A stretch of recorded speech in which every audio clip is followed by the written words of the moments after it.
So I've done nothing apart from put the slip-ons. So we've got the Vance Hines Eliminator 300 slip-ons, which sound absolutely fantastic. You can't really hear it in the video so well, but in real life they're incredible.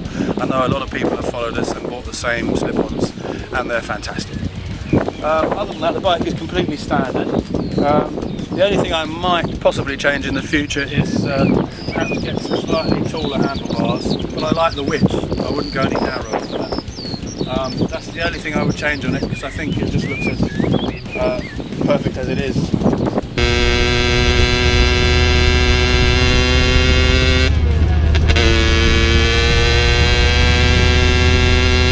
So why did you choose the Eliminator 300?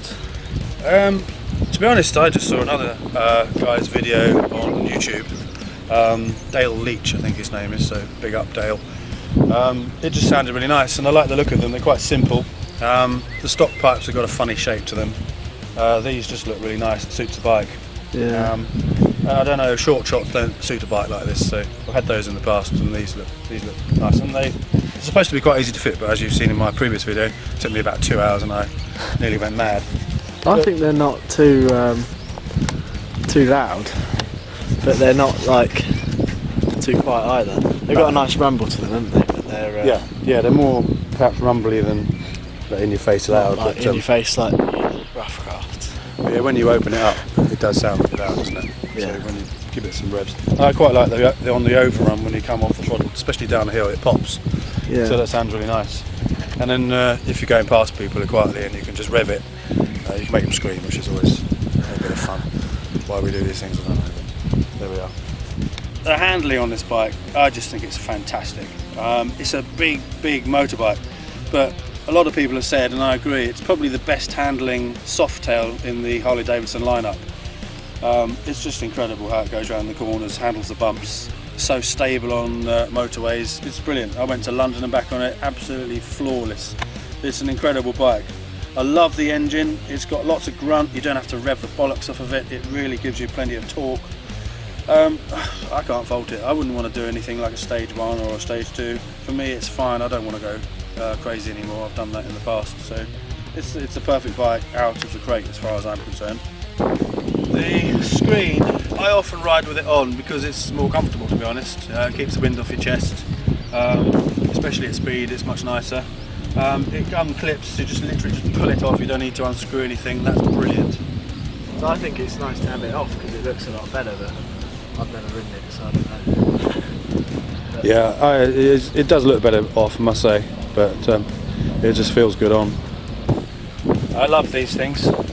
It's so useful. We've got lots of storage space to put your stuff. I've got some spare goggles for nighttime riding, and the little thing that you put over the air filter if it rains. It stops the rain getting sucked into the engine. But these are fantastic. Obviously they come off, so if you feel like riding naked, they're fine. The back seat just unscrews one screw, it's off. So it's a very versatile bike. You've got different looks, so you can make it look like a Softail Deluxe with all the stuff off, or you can keep it on and go cruising. Phenomenal.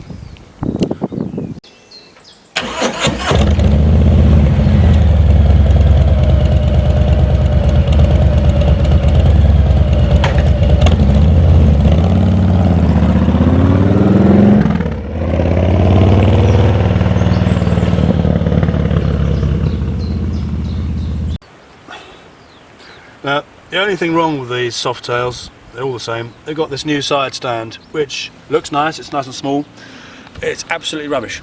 When you put the bike on the side stand, it's got this spring, and you lean the bike over, and then it sort of gets to a point, and then it can lean a bit more on the spring. If the foot doesn't slide out all the way, it still leans onto the spring. So you don't always know if it's on the stand, or whether it's just sort of cocked itself on the spring. I've dropped it once completely because of that. I was in the garage a while ago and I just put it on the stand, I was talking and it dropped. Luckily I caught it. It's definitely a fault, and I think there's something Harley-Davidson need to address. Okay, so we've got the footboards, they're fantastic, I love these. Gives you multiple riding positions with your legs all the way forward, or you can put your toes on the back. So you've got different comfort positions. A great thing, not having had footboards in the past, just foot pegs and stuff. I love them. Now this dummy fuel filler, it's a shame they couldn't have done something clever with it, like put a starter switch in it or a little place to store some money, I don't know, or just keep it as a filler cap, but it looks alright, but it's a bit stupid.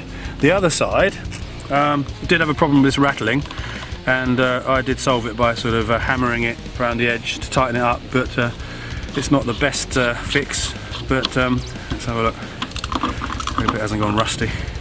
Yeah, I literally just hammered around the edge there to stop it rattling.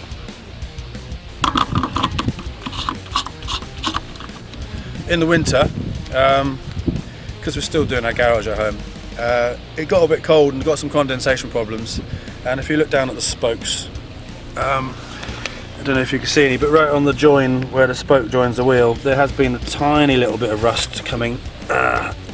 So I found some spray in the Harley-Davidson dealership. It's like a pink coloured spray that you spray on the metal parts, and that solves all the corrosion problems, so it has helped a lot. I wish I knew about it before it started. It's called ACF 50, isn't it? What? ACF 50. Oh, is it? Yeah. Okay, I thought you were telling me to stop filming. Should we keep that in or not? Yeah. There's some girls coming, right? In the centre of all the headlights there's a little blank Harley-Davidson logo.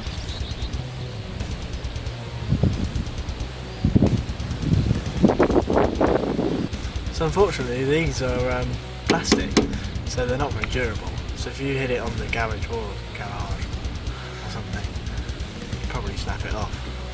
Which I actually did to the back one. Did it? Yeah, over here.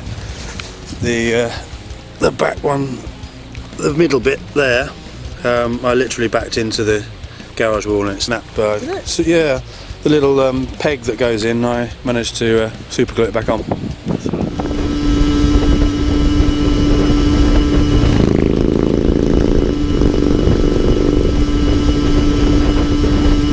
The back seats come in quite useful actually, and you've got the foot pegs that come out.